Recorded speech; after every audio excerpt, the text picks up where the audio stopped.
I would like to know the moment that you knew you had the voice that you have. The moment, was it in private?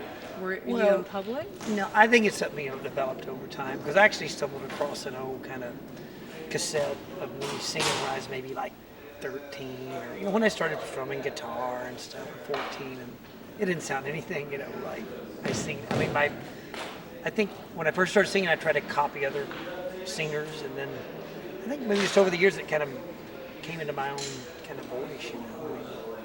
When did you feel like it came into your own? When you think you hear yourself? I think like around 80, 1980 or something like that. Just quite a ways back. And I moved to Austin in '86, so it's like when I was playing music in Oklahoma, basically. I think I kind of developed my vocal style there, and then I've noticed.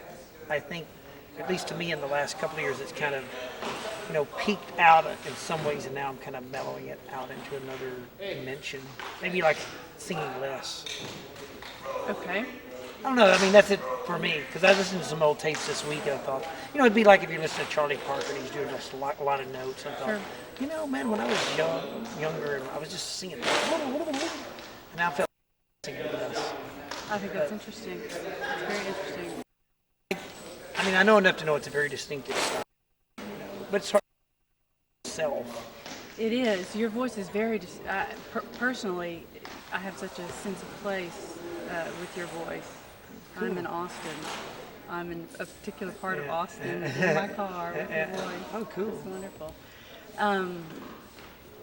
Set up for me your choice of singing Woody Guthrie's "This Land Is Your Land." Why did you choose that particular song?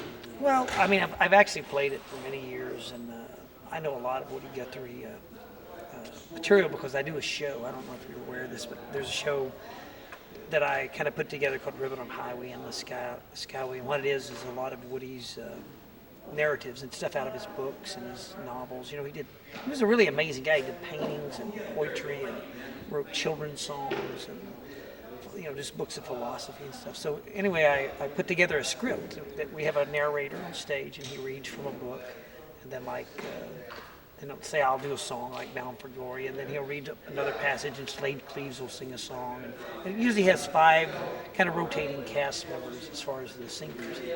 And we travel around the country and do it. So This Land Is Your Land, of course, is always kind of the last song before the encore. But I don't know, just some days I feel like singing. I haven't actually sing it in a while in one of my shows like this, but I think it's just something about even just driving around late this afternoon before we did the show, and the sky and the trees and just something about how I love the landscape of America and stuff. So it just kind of occurred to me to do it.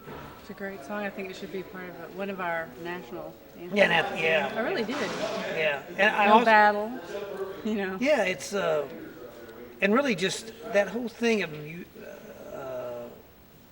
when I grew up in Oklahoma, of course Woody's from Oklahoma, and we do the Woody Guthrie Folk Festival there every July on his birthday around the 14th, and it goes for 5 days, and it's all free music, and Arlo, his son, always comes, and Jackson Brown, all kinds of people, but over the years I've known the Woody family that's still in Oklahoma, the Arlo and the people that are in Massachusetts, and also his daughter Nora, who's at the runs the archives in New York City, and through that they've got me. They'll actually get me involved in more of his stuff, and one of my next projects outside of the Ribbon Highway is I'm doing. She gave me a lot of the Woody stuff that hasn't been recorded. He wrote like 3,000 songs and only 70 were ever recorded. So she gave me about 60 songs to look through just a couple months ago. So I think my next Red House record, possibly maybe even Woody, putting the music to his words, like co-writing with Woody. So it's kind of a cool deal. Congratulations. But him and Dylan are, of course, my kind of favorites. Mm-hmm. So yeah, a lot of actually, we were talking about my voice. A lot of it actually, people, they think I'm joking, but I learned to sing a lot by listening to Dylan. Most people think doesn't sing very well.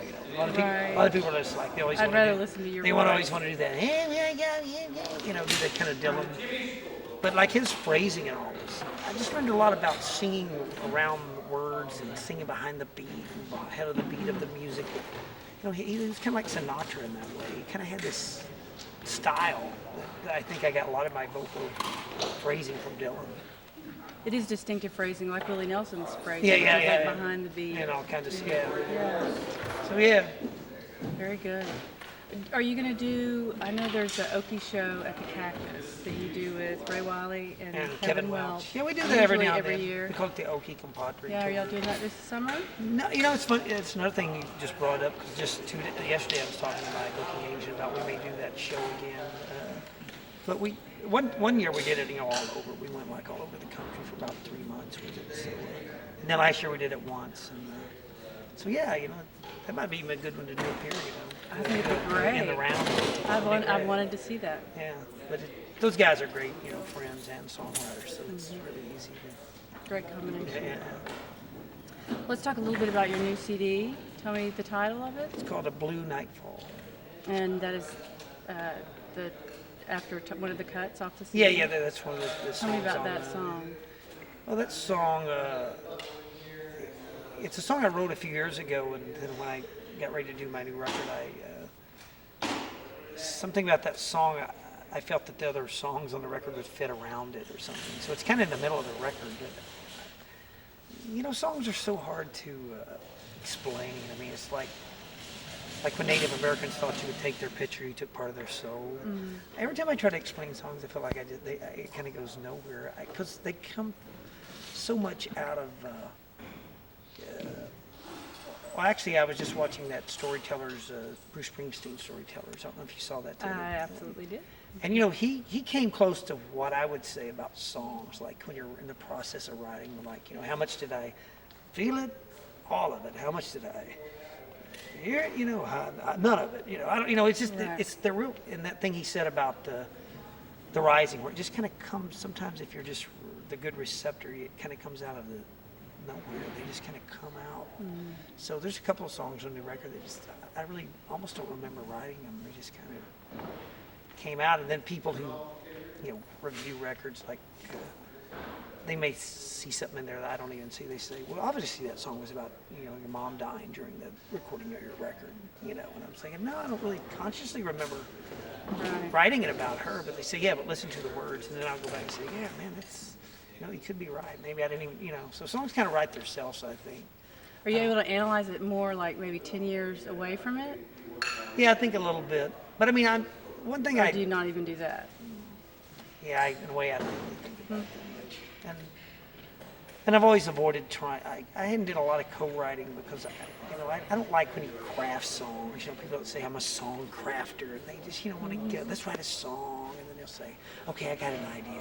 It's about a man and a girl, and they meet each other in a bar, and they run away to Holland. And it's like all of a sudden you're just making up this contrived. So I avoid that. I try to just let songs come, like what Bruce was saying, just kind of come in somehow. And but even he said I was sitting at my kitchen table with a rhyming dictionary, and most songwriters have those because you get stuck every now and then for a phrase until you can get a rhyming dictionary, and all of a sudden it's like, oh yeah, there's 10 other words that rhyme that I can't even but, Sure. But for the most part, I just let them come, just like you're the Like a receptor. wave. Yeah. That's great. All right. I think this is good. Thank you Cool. very much. You're welcome. Appreciate it. I think we're done.